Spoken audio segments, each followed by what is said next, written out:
Bon, nous avons le plaisir de vous présenter aujourd'hui Monsieur Calixte Baniafuna. Monsieur Calixte Baniafuna est docteur en informatique de gestion.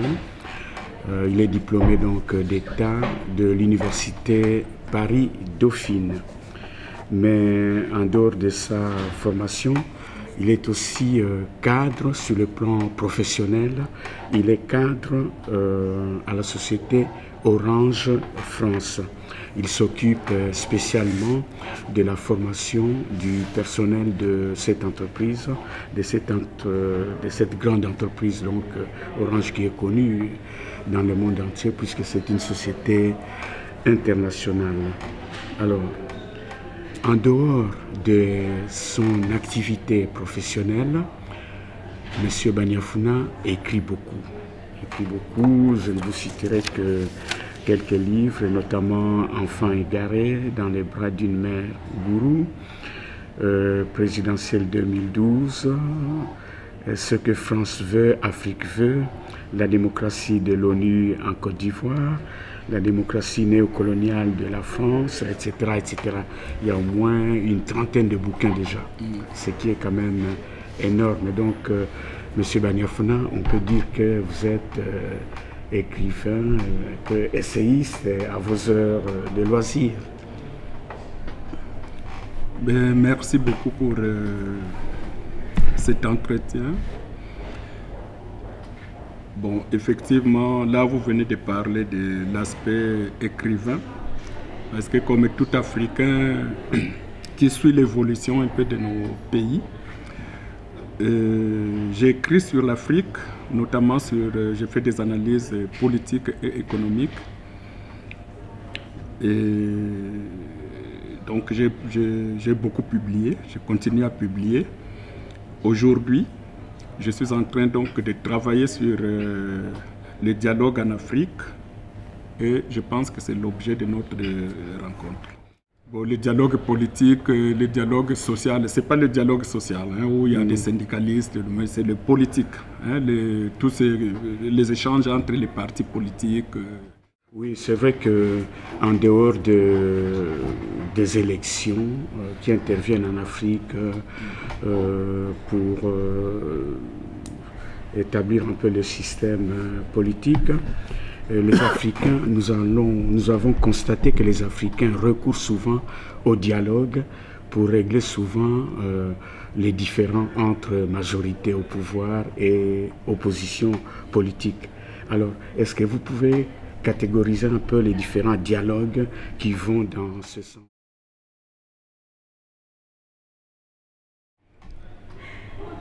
J'ai travaillé sur l'échantillon d'un certain nombre de pays africains.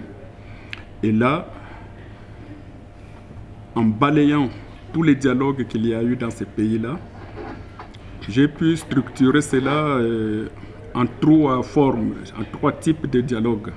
Donc il y a des dialogues que j'appellerais des ruptures, il y a le dialogue de gestion et il y a le dialogue de légitimation. Dans les dialogues de la rupture, il y a eu les tables rondes, il y a eu la conférence nationale souveraine. Je pourrais expliquer pourquoi j'appelle ça dialogue de rupture. Et les dialogues de gestion, ben, ce sont les commissions, ce sont les négociations, les concertations, les colloques.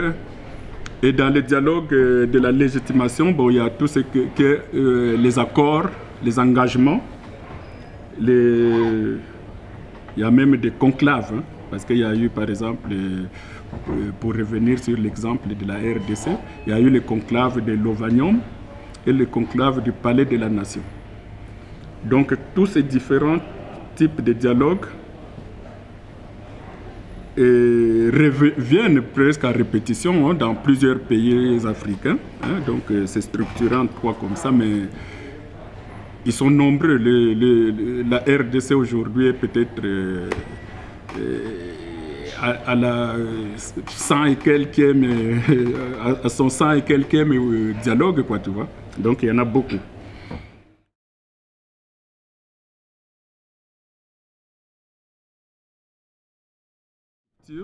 c'est des grands dialogues comme l'indépendance, par exemple. Si je prends l'exemple de la RDC, l'indépendance a été négociée, contrairement aux colonies françaises d'Afrique, où De Gaulle a directement décrété. Mais en RDC, ça a été négocié avec l'ancien colonisateur belge.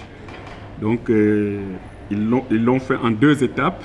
Il y avait un dialogue politique du 20 janvier au 20 février 1960. Et dès que la Belgique a donné le OK pour aller préparer les institutions qui devaient prendre le relais au niveau de la RDC, eh bien, ils ont laissé en quelque sorte les pauvres étudiants pour débattre du dialogue économique. Voilà, et là c'est la Belgique, je crois, qui avait demandé... Là c'est à la demande de la Belgique parce qu'ils se sont dit, bon, eux ils auront leurs institutions, c'est bien, mais nous, comment on va faire pour investir là-bas? C'est quand même l'enjeu, l'économie là-bas c'est l'enjeu. Comment nous allons faire? Il faut aussi des textes structurés. Donc, ils ont lancé ce dialogue-là qui s'est passé du 26 avril au 16 mai de la même année, 1960. Alors nous allons revenir au dialogue politique de rupture. Donc là, c'est en fait la rupture entre le temps colonial et le temps de l'indépendance. Exactement. Voilà. Donc quand on prend l'indépendance par exemple, c'est la rupture entre le temps colonial et le temps de la... on accorde aux autochtones la possibilité de gérer leurs affaires. Bon, la conférence nationale, c'est une rupture institutionnelle. On est passé du parti unique au multipartisme. Donc il y a eu une grande... Quand j'ai réparti en 2 dialogues, en 2 types de dialogues, c'est vraiment macro, hein, c'est les grands dialogues. Hein. Mais bon, je ne rentre pas dans les détails. Au détail des petits dialogues, bon, des petits arrangements entre partis. Mais là, c'est vraiment des grands dialogues qui ont nécessité la présence de tout le monde pour pouvoir prendre des décisions finales et importantes pour l'histoire. Bon, au niveau des dialogues de gestion, c'est en fait des dialogues au quotidien. Hein? C'est les dialogues au quotidien. Par exemple, il y a commission de telle commission, de tel parti à tel parti, négociation du parti au pouvoir avec l'opposition, concertation de l'Église par rapport à la politique, ainsi de suite. Donc ça, j'ai appelé ça des dialogues de gestion parce que ça revient souvent. Et le dialogue de légitimation, c'est un peu le véritable thème de mon travail parce que à l'origine, j'ai choisi ce sujet parce que je le fais rentrer dans le cadre de la relation que nous avons avec la France, en l'occurrence dans la France-Afrique.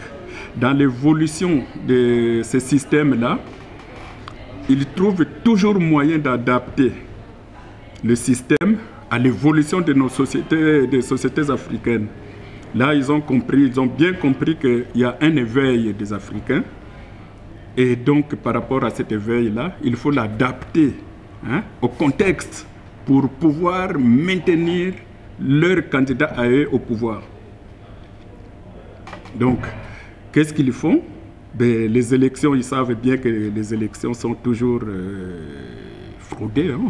Donc, c'est de la mascarade.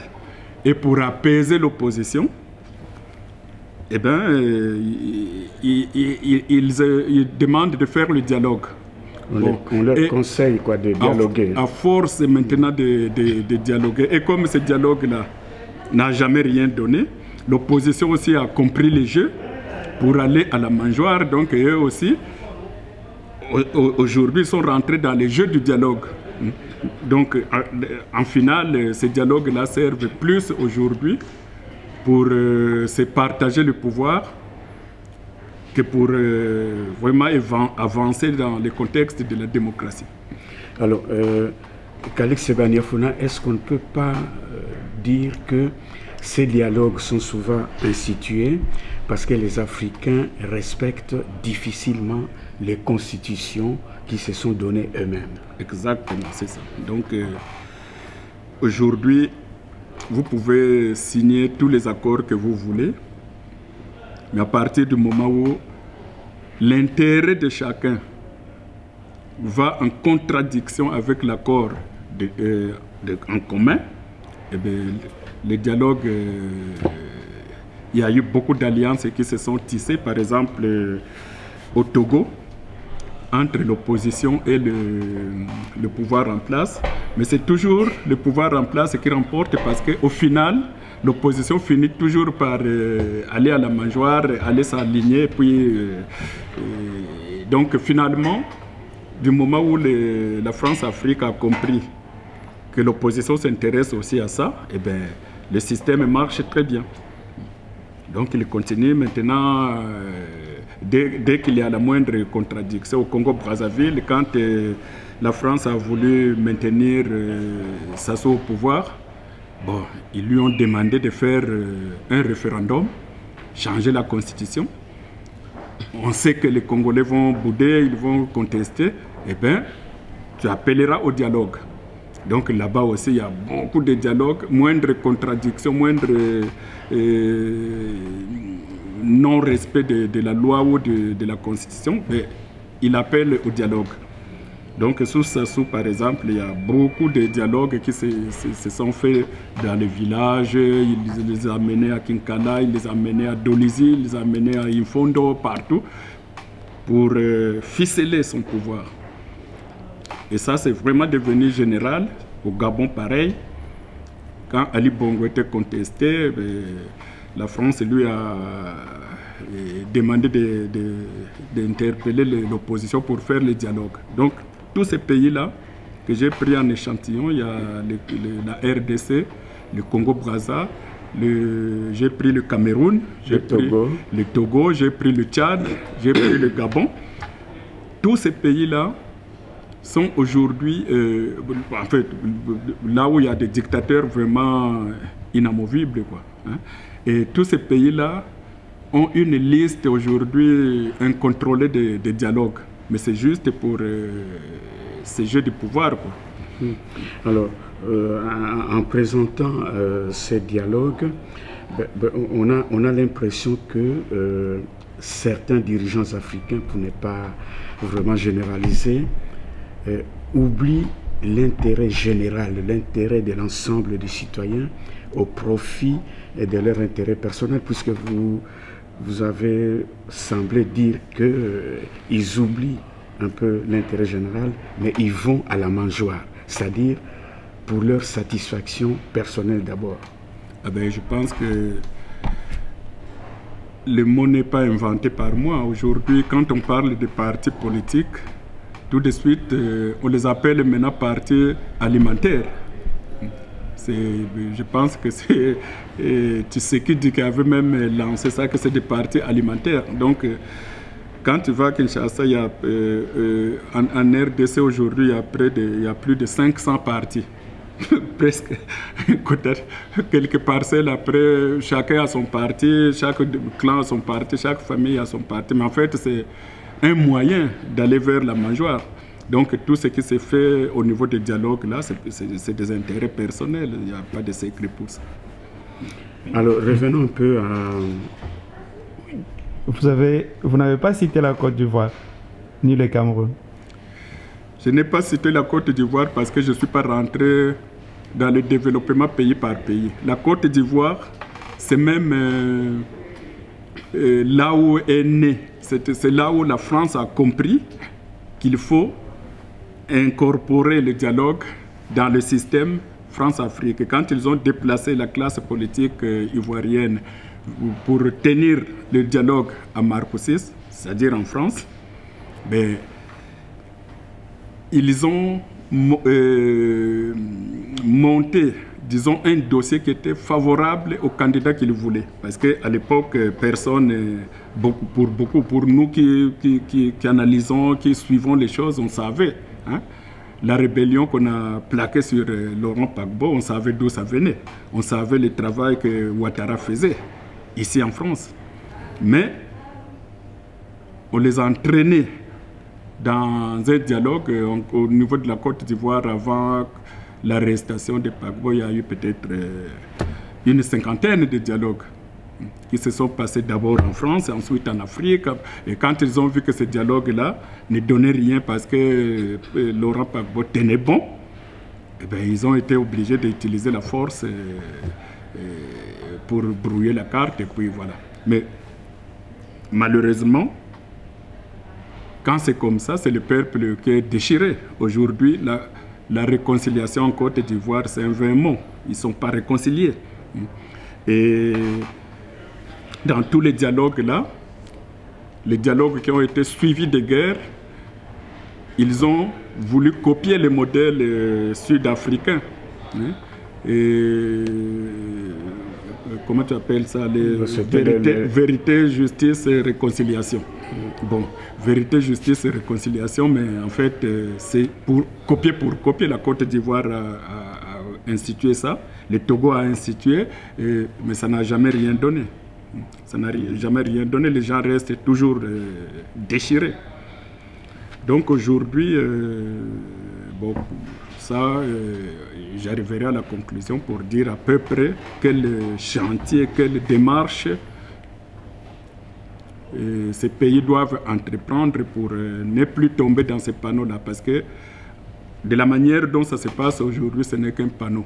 C'est pour les services, c'est vraiment au service des dictateurs qui sont bien installés. Les dialogues ne profitent qu'à eux.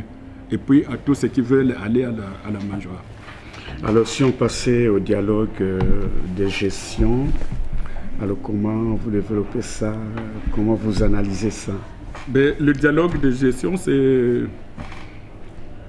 Bon, je ne dis pas que c'est des petits dialogues, mais c'est des dialogues, c'est des échanges qui se font presque au quotidien. Hein, c'est des petits arrangements, souvent, entre les partis, entre les partis au pouvoir et les partis qui gravitent autour. Donc ça, c'est des arrangements qu'ils font quand ils trouvent qu'ils font un petit arrangement, ils signent des textes. Hein, ça s'est fait au Togo, par exemple, avec le parti de Jules Christ Olympio, qui a signé avec Faure Gnassingbe. Et lui qui était un véritable éléphant de l'opposition, ben maintenant il est complètement ou presque effacé de l'opposition parce qu'il y a eu ce petit arrangement-là. C'est un dialogue de gestion que j'appelle ça. Oui, on peut prendre l'exemple du Congo aussi avec le dialogue qui a eu lieu à Genève, là où à Genève, par exemple, où les partis se sont arrangés. D'ailleurs, surtout en RDC. Vraiment, je ne connais pas un dialogue d'envergure où c'est fait pour aller en démocratie. C'est toujours fait pour se partager. Le grand dialogue en Afrique du Sud qu'ils ont fait à Sun City. À Sun City, voilà. C'était pour se partager le pouvoir. C'était pour se partager le pouvoir. Tout le monde qui s'est déplacé a gagné quelque chose, un poste, tous. Et ils sont restés longtemps. Donc ça, c'est des dialogues juste pour se partager le pouvoir, mais ce n'est pas pour le développement des pays, quoi. Ouais. Alors, quand on regarde la plupart des dialogues que vous venez de citer, il y a toujours l'intérêt derrière. Je crois que ça va être de même aussi pour le dialogue de légitimation. C'est-à-dire c'est quelqu'un qui est déjà en poste et la légitimation, c'est le dialogue justement où il y a par exemple des accords. Hein? L'opposition signe un accord avec le pouvoir. Ben, c'est pour légitimer ce pouvoir-là. Le régime, dès que les dictateurs arrivent à la fin du mandat, ils modifient la constitution pour rallonger le mandat. Et dès que l'opposition est dans la rue, ben on les appelle au dialogue. Et ce dialogue-là, c'est fait pour légitimer justement le prolongement. Et souvent, c'est le cas. Donc quand ils signent ce dialogue-là, souvent, le mandat est prolongé. Ça s'est passé au Congo-Brazzaville, ça s'est passé au Togo, ça s'est passé dans tous ces pays où les chefs d'État sont immuables. Ce dialogue-là s'est passé. C'est des dialogues de légitimation. Et c'est sur ce dialogue que la France-Afrique insiste parce que tant que leur candidat est au pouvoir, tant que leur candidat est indéboulonnable, bon, ben ça vaut pour eux, quoi. Donc ça, c'est vraiment le dialogue le plus destructeur des Africains, le dialogue de légitimation. On légitime, on rentre dans les jeux pour légitimer un dictateur qui ne veut pas quitter le pouvoir. Alors, autrement dit, jusque-là, les dialogues n'ont pas encore profité aux citoyens lambda, à monsieur tout le monde. En dehors du dialogue qui s'est passé en Afrique du Sud, aujourd'hui, je ne vois pas. Il y a des dialogues qui ont profité pour arrêter, par exemple, la guerre ou pour... mais quand la guerre s'arrête par rapport à un dialogue, au final, c'est toujours la répartition du poste qui l'emporte.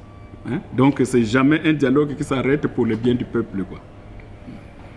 Alors, compte tenu du fait que ce dialogue ne profite pas encore, n'a pas encore profité en tout cas à la population, comment faire, comment voyez-vous améliorer cette situation? Parce qu'avant, nos ancêtres, ils dialoguaient, ils discutaient, il y avait la palabre, mais ils arrivaient à satisfaire la population. Alors, comment ça se fait qu'aujourd'hui ça ne marche pas?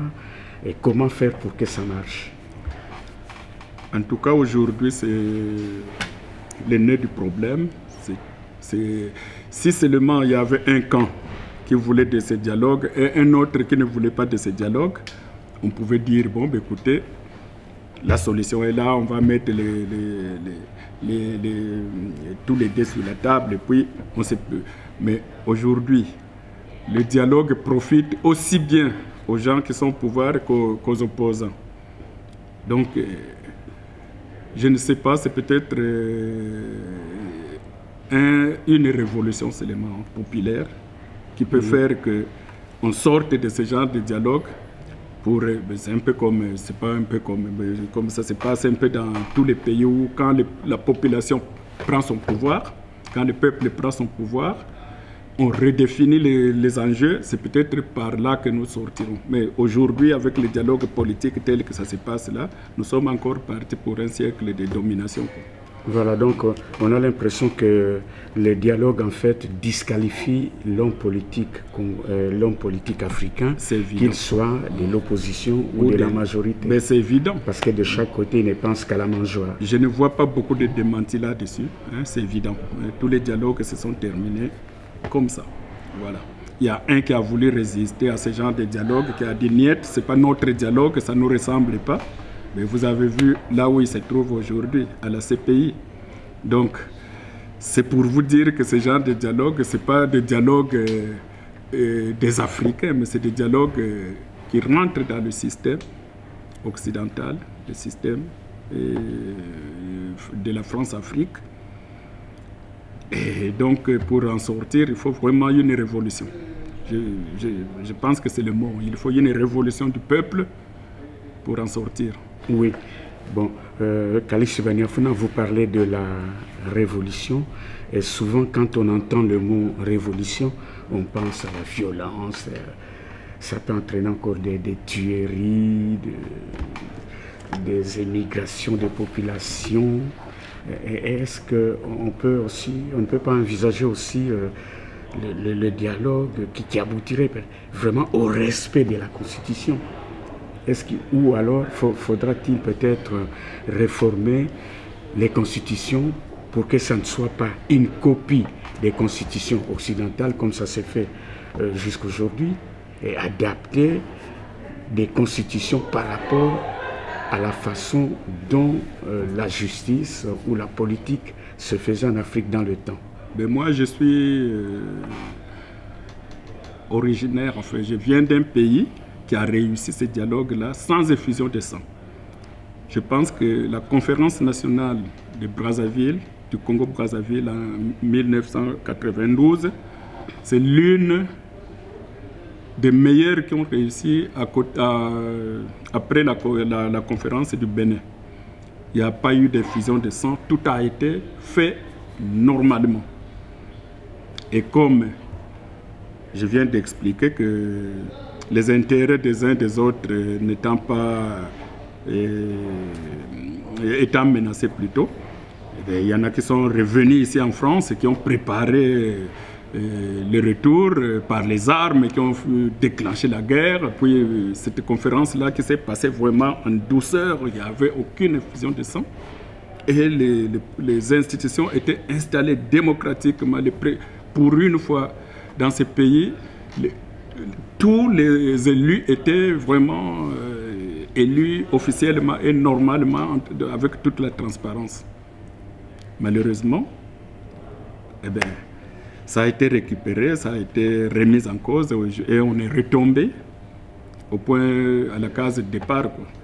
Donc moi, je ne vois pas comment on peut se libérer sans effort ou sans... Bon, la violence, je n'aime pas ces mots-là. Mais prends l'exemple des pays africains, les 14 pays anciennes colonies de France en Afrique là-bas. Quand De Gaulle a vu que ces gens-là risquent de se battre pour leur indépendance, qu'est-ce qu'il a fait? Et il a décrété comme ça. Il dit, je vous l'accorde, vous êtes maintenant indépendants. Aujourd'hui, ces pays n'ont jamais été indépendants. Donc tout ce qui est donné gratuitement n'est jamais acquis. Alors moi, je pense que je ne vois pas autre possibilité que de se battre pour se libérer. Voilà. Et pour cela, il faut sensibiliser la population. Il faut que la population sache où se trouve son intérêt. Moi, je ne vois que cette possibilité-là. Mais qui va sensibiliser la population? Ah ben, c'est notre travail à nous, les intellectuels, nous qui écrivons. C'est un travail de tout le monde. C'est le travail de tout le monde. Ce que nous faisons, ce que nous sommes en train de faire là, la sensibilisation. Par exemple, aujourd'hui, il y a les réseaux sociaux, tout ça. Bon, c'est ça qui doit vraiment circuler, qui doit contribuer. Je prends l'exemple tout récent sur les gilets jaunes aujourd'hui. Bon, ça se passe dans les réseaux sociaux. Il n'y a pas quelqu'un qui est là pour guider ces mouvements-là. Avec l'évolution de la technologie, de tout ce qui évolue, nous serons obligés d'en arriver là. C'est-à-dire qu'il faut sensibiliser la population par tous les moyens. Mais quel est le rôle de partis politiques si c'est nous, intellectuels ou écrivains, qui devons sensibiliser la population? Avant votre réponse, je souhaiterais revenir sur la légitimation. Est-ce qu'il y a vraiment des oppositions chez nous? Est-ce que les oppositions et ceux qui sont au pouvoir ne sont pas téléguidés justement de l'extérieur et qu'on leur impose le dialogue et c'est comme ça qu'ils vont à la mangeoire? Mais c'est exactement ce que je viens d'expliquer.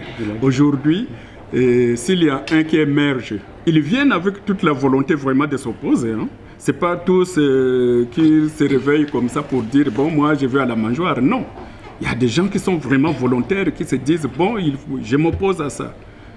Eh bien, ils vivent sous une influence, sous un poids. Moi qui parle, je suis issu un peu de la famille des gens politiques, hein, donc je sais quelle est la charge qu'ils subissent, quel est le poids qu'ils ont, quelle est l'influence, qui viennent les voir. Ils sont donc courtisés, ils sont attaqués même. Et à un moment donné, ils les lâchent. Ils se disent, bon, ben... Parce que derrière, ils ont aussi une pression du peuple. Quand la pression du peuple devient trop importante, des fois, bon, ben, la personne est même huée, il est haï. Bon, au lieu de souffrir pour tout ce monde-là, ben, il lâche et puis il va à la mangeoire. Parce que le système, le dialogue n'est pas notre propriété. Tel que ça se passe aujourd'hui, c'est un élément d'emprunt. Comme nous avons emprunté les constitutions, comme nous avons emprunté l'administration, comme nous avons... C'est un élément d'emprunt. Et avec un élément d'emprunt, comme le franc CFA pour les pays francophones, un élément d'emprunt ne peut jamais servir pour développer un pays. Jamais. Ça ne servira jamais. Donc ce dialogue qui se passe là, en tout cas dans mon entendement, c'est des dialogues qui n'aboutiront jamais à rien. Parce que c'est un élément d'emprunt. Mais les élections sont aussi des éléments d'emprunt. Donc, c'est les et au bout de compte, à l'issue des élections, qu'est-ce qui se passe? C'est lui qui est élu. Vous lui dites de faire 5 ans. S'il veut renouvelable une fois. Et dès qu'il est là, on l'a élu. Hein? Lui, il a lutté pour que ça soit comme ça. Mais dès qu'il a le pouvoir, qu'est-ce qu'il fait? Il cherche à les conserver. Ah ben. Et quand il cherche à les conserver, la suite c'est quoi? Il faut aller encore au dialogue. Hein? Et donc on tourne en rond comme ça. On tourne en rond.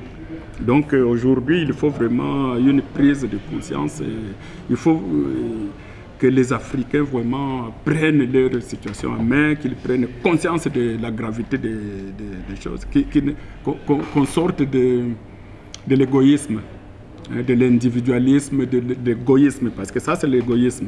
Hein. Aujourd'hui, notre vie est de combien de temps? Hein? Au bout de 70 ans, 80, tu n'existes plus, mais tu laisses des enfants. Donc, tant qu'on ne prenne pas conscience de cette situation-là, ben, nous avons encore vraiment des décennies à tourner en rond, quoi. Oui, d'ailleurs, ce qui illustre cet emprunt du dialogue, c'est le fait que souvent, nos politiciens vont à l'étranger pour faire le dialogue, alors qu'ils habitent le même pays, mais ils se rendent toujours à l'étranger. Ils vont à Bruxelles, ils vont à Paris, ils vont à Genève, ils vont à New York. Qu'est-ce que peut rapporter un dialogue interne que vous allez faire à l'étranger? C'est là où les peuples doivent se réveiller pour dire, écoutez, vous n'avez pas besoin d'aller demander l'avis des Parisiens, des New-Yorkais, des Genevois pour discuter entre vous sur place. Parce qu'en allant à l'étranger, ils gaspillent des sous. Les sous qui devaient servir au développement du pays. Mais c'est le but du jeu. C'est dans le but même du jeu. C'est-à-dire que l'exploitation, c'est par tous les moyens et à tous les niveaux. Le dialogue, tant que ça peut ramener quelque chose en Occident, c'est bien pour l'Occident. Donc c'est le but, c'est un élément d'exploitation, du prolongement de l'exploitation. Il n'y a pas que les matières premières. Il y a même une expression qu'on dit souvent au Congo-Kinshasa, ils parlent des décideurs. Ah, les décideurs ont dit ceci, les décideurs ne veulent pas. Et souvent ils appellent décideurs les politiques occidentaux. C'est quand même une infantilisation en fait des politiques. Et là-dessus, pour compléter, pour appuyer ce que vous dites, Calixte Baniafuna, il faut que les peuples se réveillent, quoi, prennent conscience que, en fait, ce sont eux qui sont les vrais décideurs et non les étrangers et non les occidentaux que nos politiques vont voir, vont consulter. Mais à ce propos d'ailleurs, il y a d'un côté les décideurs qui sont à l'étranger et aujourd'hui en RDC toujours, puisqu'on parle beaucoup de la RDC, on parle des bases, de la base. Oui, on réunit sa signature et pour régner la signature, on parle de la base qui n'est pas d'accord. On ne consulte pas la base avant et on vient rayer sa signature en disant la base n'est pas d'accord. Oui. C'est quoi ce concept base, décideur, dialogue emprunté, tout ça? Comment l'essayiste Baniafuna voit ça? Mais parce que ces gens-là, ceux qui vont à la mangeoire, hein, ils y vont au nom du peuple. Hein. Ils disent, bon, moi, mon peuple a dit ceci. Donc, c'est des gens qui jouent sur tous les tableaux. Hein. Quand ils arrivent pour négocier en Occident, ils disent, ah non, nous là-bas, on a des bases, ça, ils ne vont pas vouloir, ils vont faire ceci, ainsi de suite. Bon, nous, signez d'abord l'accord. Quand vous irez voir la base, on verra ce qu'il faut que vous leur disiez. Et donc, quand ils vont voir la base pour dire, bon, ben voilà ce que nous avons signé, la base dit, ah, non, non, non, nous ne sommes pas d'accord avec ça, et bien, ils ont une pression de cette base-là aussi, que si vous restez avec cet accord-là, ben nous, on vous lâche et vous allez faire... Bon. Donc, on peut revenir sur sa signature. Ah ben, quand il revient sur sa signature, c'est pourquoi? C'est soit les enjeux au niveau du pouvoir, hein, ce qu'il attendait aussi, il n'a pas obtenu. Hein, il n'a pas obtenu parce que il est monnaie très cher. Hein, et la signature, là, c'est cher monnaie. Quand il arrive, par exemple, quelqu'un à qui on a dit, bon, ben, écoute, nous sommes à Genève, toi, si tu signes, arrivé à Kinshasa, tu seras Premier ministre. Bon. Ils arrivent à Kinshasa, chacun a sa pression. C'est lui qui a promis le poste de Premier ministre a aussi sa base. Ils disent, ah, ben, si vous mettez celui-là, on perdra le pouvoir, vous savez vous-même, derrière, il y a un tel, tant pis pour toi. Bon. Et au lieu de le nommer Premier ministre, ben, il change d'avis. Il dit, ah non, non, non, moi, c'était le Premier ministre. En train de conflit. Donc, moi, si c'est comme ça, moi aussi, je ne suis plus d'accord avec cette signature-là. Donc, c'est un enjeu. Tout ça, c'est parce que, c'est pas le manque de volonté, mais non. C'est parce que c'est un système d'emprunt. Ce n'est pas leur système à eux. Le dialogue, là, ce n'est pas notre dialogue.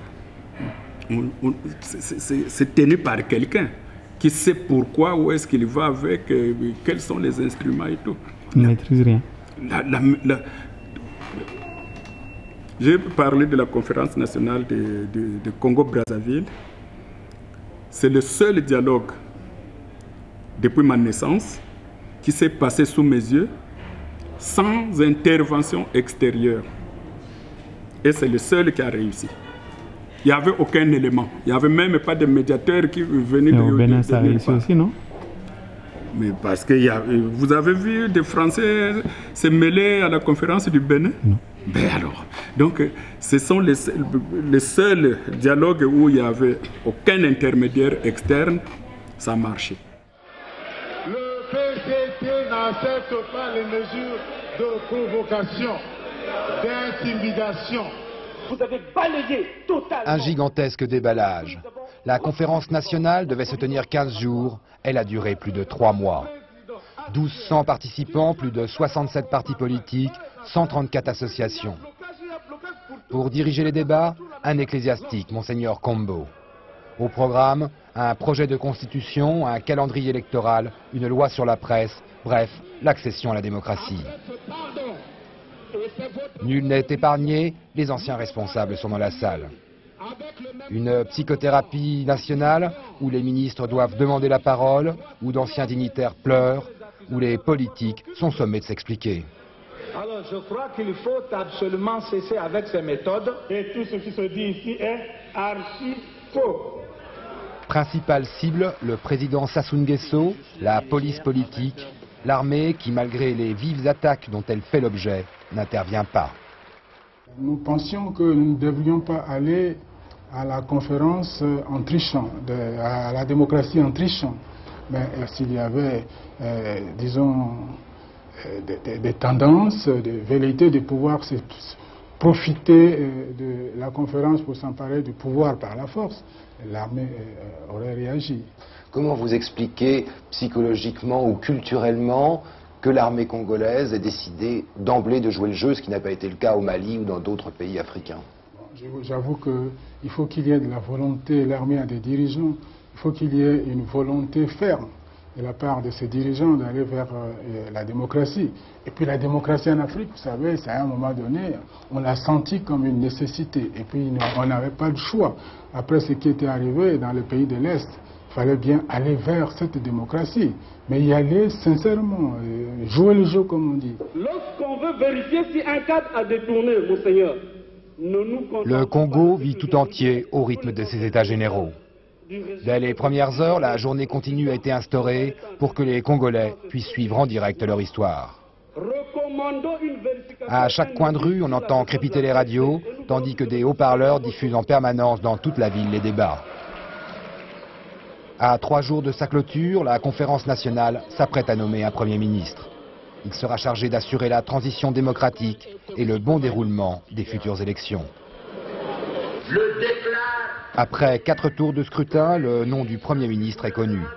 Il s'agit d'André Milongo, ancien administrateur de la Banque mondiale. Il ne devance que de quelques voix le professeur Pascal Lissouba, le futur président du Congo.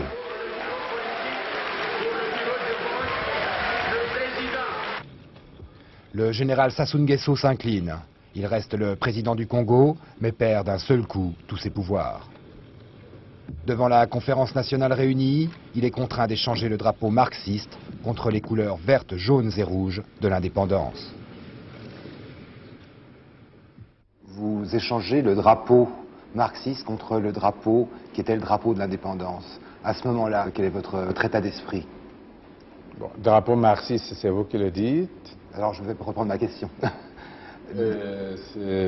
C'était le drapeau de la République à un moment de l'histoire de ce pays.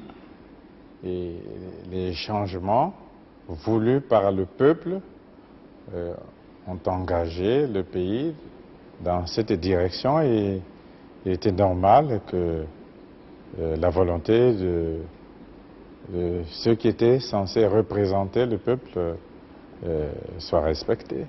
Oh, il ne peut pas manquer une pointe d'émotion à un moment comme cela, mais nous étions assez sereins. Je crois que vous avez vu les images de la cérémonie si vous n'étiez pas témoin. Mais elle devait se dérouler avec dignité, je crois qu'elle le méritait. Après 105 jours d'intenses débats, la conférence se conclut. Le président Sassou s'engage à apporter son soutien au Premier ministre qui dirigera le pays pendant 12 mois sous le contrôle d'un Conseil supérieur de la République. Il se prête même à la cérémonie du lavement des mains en signe de pardon avant d'embrasser celui qu'il avait renversé en 1979 et laissé sans jugement en détention pendant près de 11 ans. Les gens se déchaînaient aussi, il fallait voir, surtout la jeunesse.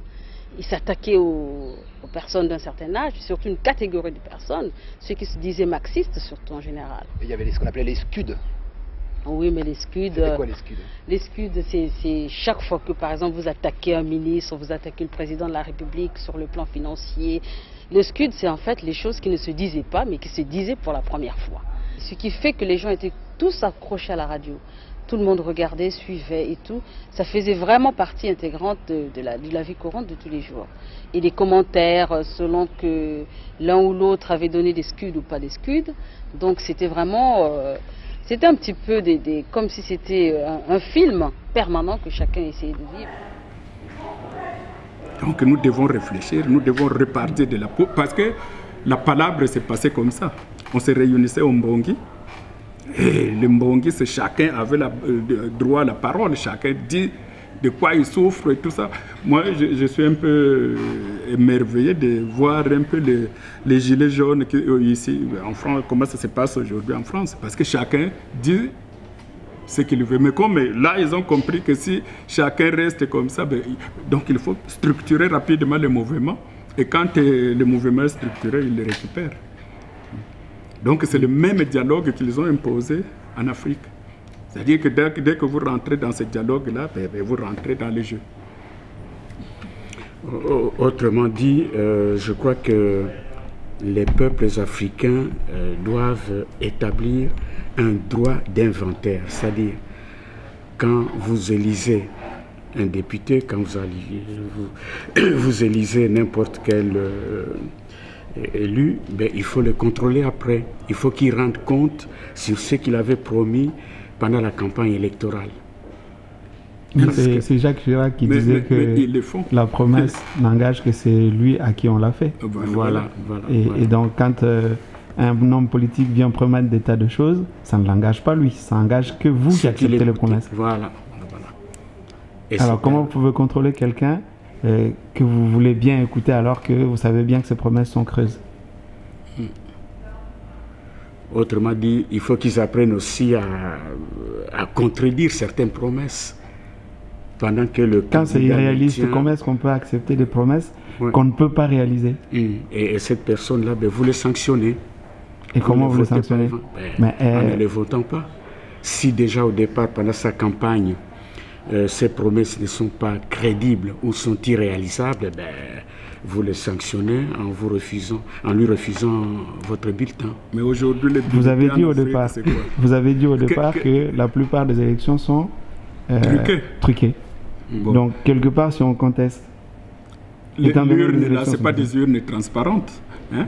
Aujourd'hui, par exemple, il y a des candidats de l'opposition. Bon, moi, je cite le cas que je connais le mieux au Congo-Brazzaville. Eh bien, c'est Sassou qui fait sa liste de députés. Aussi bien du pouvoir que de l'opposition. Il a une liste préétablie, mais il vous envoie aller faire les élections. Donc, quand vous faites les élections, il y a des gens qui sortent avec, comme lui-même, hein, 8%, 2%, mais il est élu député à l'Assemblée.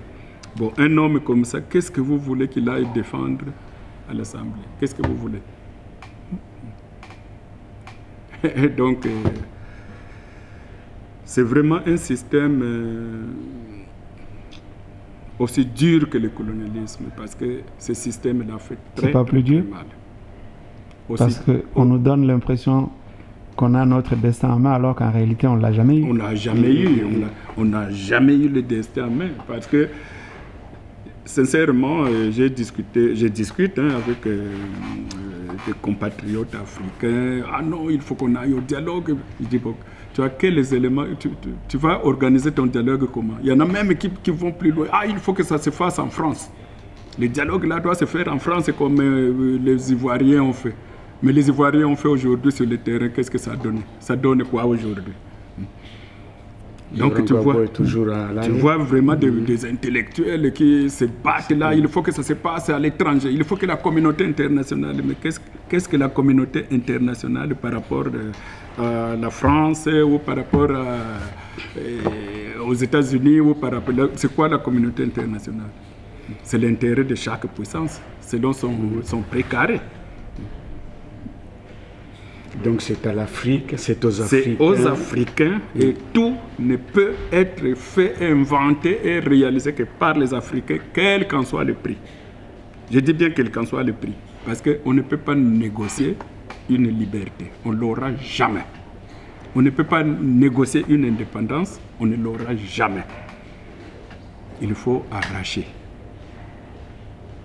Vous, en tant qu'écrivain et en tant que chercheur, vous est-il arrivé de vous poser la question de savoir comment les royaumes antécoloniaux fonctionnaient?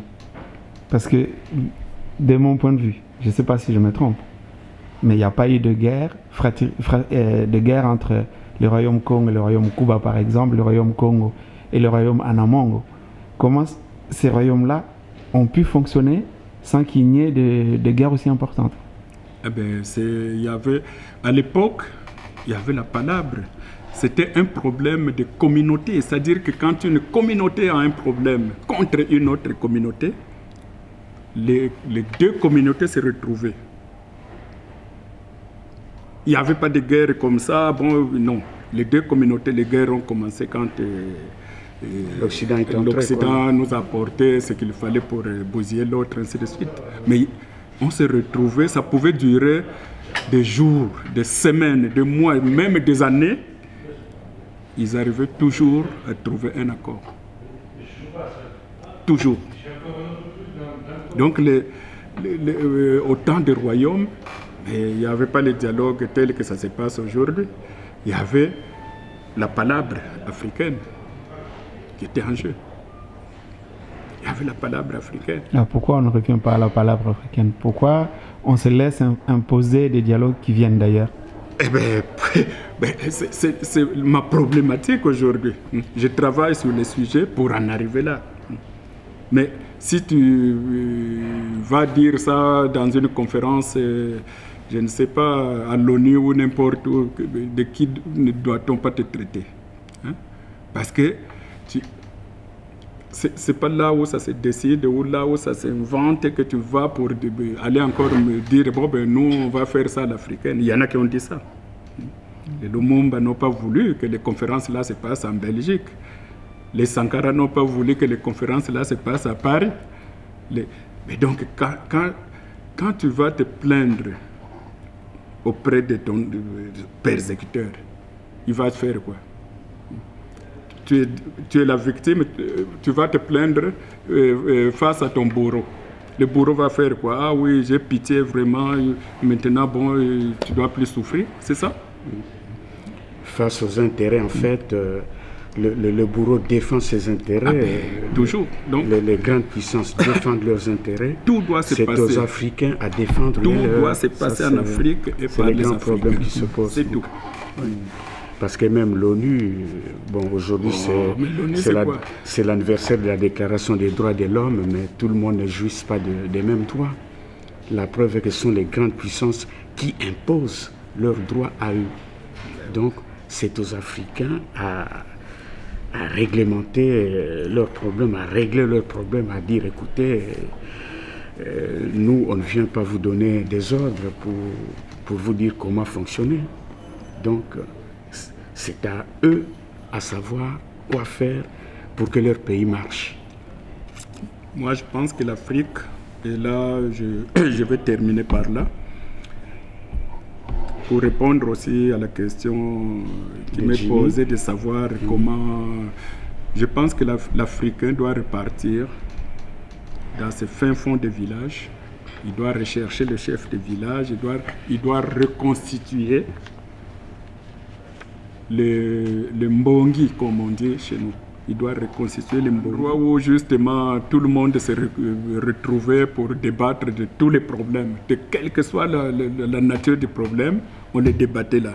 Bon, à l'époque, il n'y avait que les hommes qui allaient au Mbongi pour tous les soirs. Hein. Il n'y avait que les hommes qui y allaient, les femmes n'avaient pas l'accès au Mbongi. Bon, mais quand il y avait un problème qui se posait dans le village, on décrétait, enfin,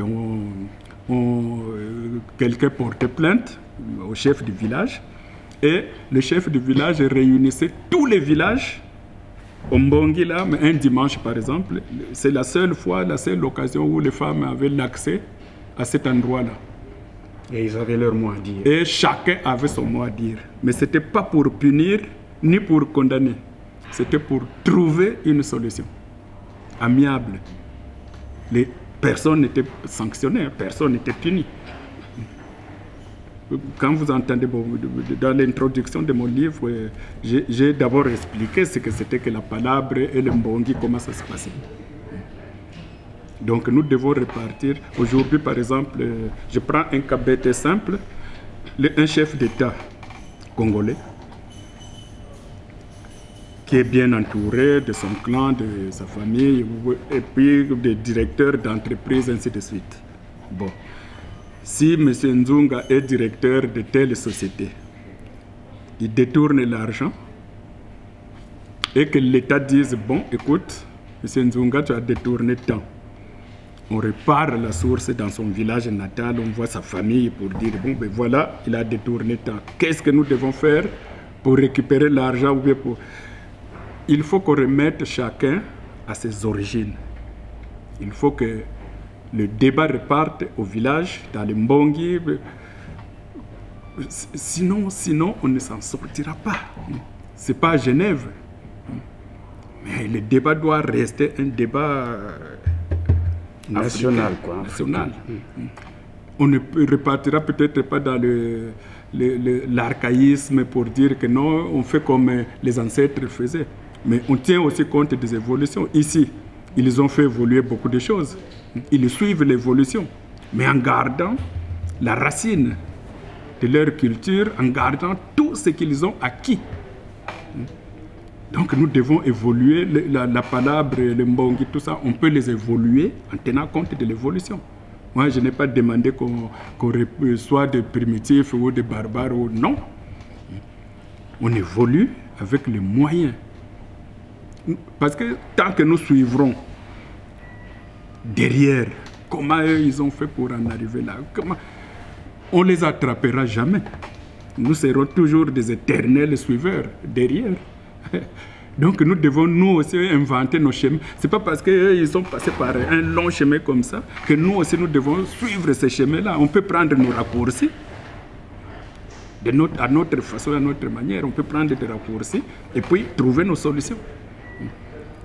Et tant qu'on ne fera pas ça, nous sommes nés pour être des esclaves éternels. Voilà, Calixte Baniafuna, merci. J'espère que les Africains qui vous ont suivi ou qui vous suivent maintenant réfléchiront sur les pistes que vous venez de donner. Et ce n'est que partie remise, donc à la fin de votre recherche, nous reviendrons là-dessus avec les conclusions que vous tirerez. Merci beaucoup. Je vous remercie moi aussi. Merci.